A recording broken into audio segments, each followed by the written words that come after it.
Hi, Diva. I'm Linda. Hi. And actually, I was going to shake your hand, but I should probably ask you if that's like common in your culture to shake hands when you introduce yourself. Not really. You wouldn't go towards the formal introduction or formal, what is it called? Introduction, yeah. Greeting, yes, Yeah. thank you. It's called namaste, so you just like put your hands together like that and say namaste. So Even on an interview format like that? So if I was greeting you, I would say, it depends on how formal the situation is. I'll say namaste. Yeah. Namaste.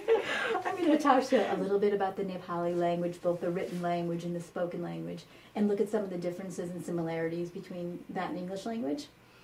The first thing I'm going to talk to you about is cognates, which are words that are very similar between the languages. So something that would be in English that you'd have a very similar sounding word in Nepali. So I was wondering if there are any words either from the English language that have transferred to Nepali. And I know you talked a lot about media and how the Western media has infiltrated the culture. I don't know if there's any Nepali words that have come into the English language. I don't know if it's going to be cognates really, but as you mentioned, a lot of infiltration of the words into the language has happened. Like, for example, computer. I know there's a Nepali word that exists for computer, but I don't know what it is because we always use computer to the point that we even write computer in Nepali. Like, we don't use the real word, which is, I don't know what it really And is. is it said the same, just Yeah, computer, so anyone would understand it? Sort of Yeah, and the same goes for like telephone, TV, like very general objects that we use every day. Some technology type objects, right? Yeah. Computers. Yeah. And you'd notice that if a student has learned English, you'd notice that they'd use a lot of the English words too. My friends tell me whenever I'm on the phone with my friends that, for example, Nikki, she'll overhear me and she's like, I understood some of the words because they were English, and then you kept like mixing them with Nepali and everything like that. So there's kind of the way you say Spanglish, very much like that. Like you use both the languages Right. together So to Nepali and communicate. English. But also, on the other hand, as you mentioned, going from Nepali to English, similar like words like karma, avatar are some of the words that originated in through Sanskrit in India and Nepal, and those has been used as English words, like common English words. What does avatar actually mean? It means like a different form. Okay. So like in the computer games and everything like that, you have like a form, like a doll, which is your avatar, So it's which is like come into our language, meaning pretty much the same thing it means. And yeah. Okay. Is there more than one variety of your language, written or spoken? And are there certain groups that speak one variety? Nepali is the national language of the country, so that is one language.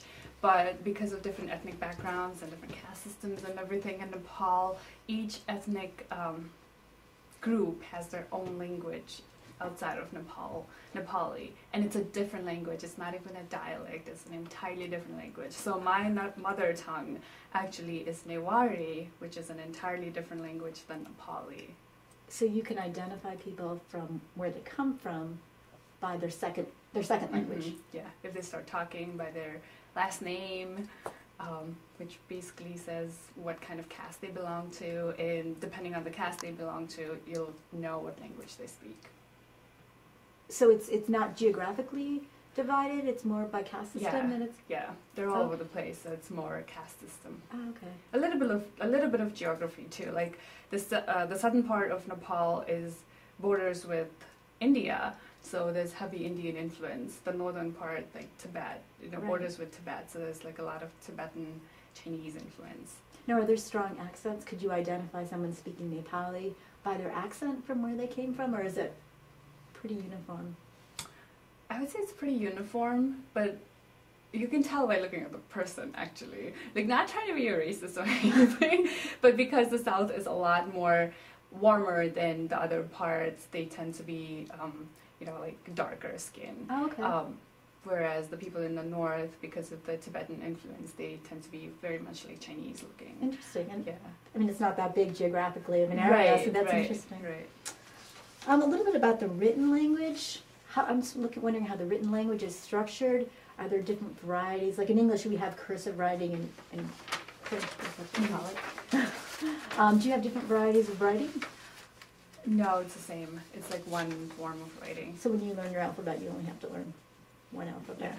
Yeah. How many characters are there in your alphabet? I think 26 alphabets, characters. In the Nepali, there's 26? 26 alphabets, like A, B, C, D. Okay. Yeah. But then there are different forms of each alphabet, and it gives like the sound. Like A, B, C, D is the alphabet in English. Ka, ka, ga, ga are the alphabets in Nepali. But when you have to make different sounds, then you go ka, ka, ki, ki, ku, ku. Is like the different. And so maybe they have different accents on them, or different like symbols to add, so you know what that means. Gotcha. And what about directionality? Is it left to right or right to left? It's left to right. Left to right. When you first came to the country, did you find any aspects of the written English language especially frustrating? Yes. I've always struggled with writing. You want to express those frustrations now? It's just, when I was taught English, it was just basic grammar, you know, like basic past tense, present, future, and stuff like that. I was never really taught about run-ons and comma splices and like very much detailed information like that. And the way education system in Nepal is designed is that there isn't a lot of essay writing. There isn't a lot of papers that you have to write. There isn't anything like that, like formal that you have to do. It's very much like exam based, and whatever you write in the exam is being corrected, or that's what tells what kind of student you are. So coming here and like writing a paper with what I thought was like fine, it comes back with all these run-ons and comma slices, and so they didn't give you any, they didn't cut you any slack because no. So I had to really like seek out extra help and ask them, what is this? It's like I've never heard of them in my life. So things like that. What about spoken language? Spoken, I would say the accent is a little different, and I did grow up learning the British version of English. Gotcha. So the words, the way they were pronounced, some of the words being used, like lift for elevator, and stuff like that. So it did take me some time to like transition into the system here, like understanding a joke, understanding some of the words and not using the right words. There was some adaptation required. You sound great now, though. What about sounds? Are there certain sounds in Nepali or certain sounds in English that don't exist, that maybe you have trouble with in English because you don't have that in Nepali, or vice versa? Vice versa. We have all the sounds in Nepali that can be used in English. I've not had any problem with that, but going from English to Nepali, it's like the R's in Spanish, like we have the R's, so we roll the R's. So English speakers beware. Yeah, it's going to be a little tricky. But aside from that, they're very much, like the sounds are pretty similar. All right. Thank you very much for your time. Next, we're going to have Allison. She's going to come and talk to you about some tips that we can provide to some other educators to help them with their Nepali students. Okay, thank you.